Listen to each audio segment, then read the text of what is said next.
Hi mummies, మీ పిల్లలు మోషన్కి వెళ్ళట్లేదా? 2 days అయినా 3 days అయినా అస్సలు టెన్షన్ తీసుకోవద్దండి. నేను చెప్పేది పాటించండి, నా స్టోరీ వినండి.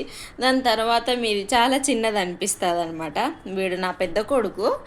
అయితే వీడి టైంలో అనమాట ఫస్ట్ టైము 3 డేస్ వెళ్ళలేదు. 2 డేస్ వెయిట్ చేసి 3 డేస్ వెళ్ళలేదు, ఏంటో వెళ్ళట్లేదని విపరీతంగా నేను హాస్పిటల్ తీసుకొని పోదామా అంటే దీనికి కూడా హాస్పిటల్ తీసుకొని వెళ్తారా అని అన్నారనమాట మా ఇంట్లో వాళ్ళు.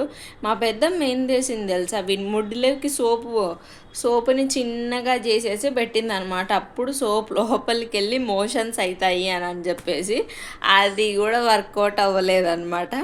ఇంకా నేనేం చేశానంటే నెక్స్ట్ డే ఫోర్త్ డే ఏం చేశాను తెలుసా, నాన్ స్టాప్గా ఫీడింగ్ చేస్తూనే ఉన్నాను అనమాట. వాడు అడిగినా అడక్కపోయినా ఏడ్చినా ఊరికే ఉన్న ప్రతి ఒక 10 minutes ఒకసారి ఫీడింగ్ చేస్తూనే ఉన్నాను.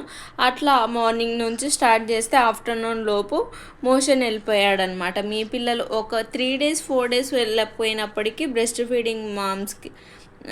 ఫీడింగ్ అయితే కన్నా ఏమీ కాదనమాట. మీరు అస్సలు టెన్షన్ తీసుకోవద్దండి.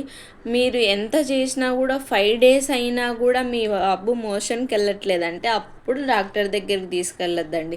అంతవరకు ఒకవేళ మీకు అట్లా 2 days అయినా వెళ్ళట్లేదు అని అనిపిస్తే కంటిన్యూస్గా ఫీడ్ చేస్తూనే ఉండండి. ఖచ్చితంగా ఫ్రీగా మోషన్ అయిపోతుంది అనమాట. సో ఇప్పుడు మా సెకండ్ బేబీకి నేనైతే ఎప్పుడైనా అలా చేస్తే గిన అదే పాటిస్తున్నాను. మీకు కూడా యూస్ఫుల్ అవుతుందని చేస్తున్నా. మీరు కూడా నాలాగా న్యూ మామ్స్ అయితే గిన ఈ ఛానల్ మన కోసమే, నాకు తెలిసినది నేను షేర్ చేస్తూ ఉంటాను. మీకు ఉపయోగపడతాయి అనుకుంటున్నా. మీకు తెలిసినవి నాకు షేర్ చేయండి, ఓకేనా? అలాగే ప్లీజ్ లైక్ చేసి సబ్స్క్రైబ్ చేయండి. Okay, bye.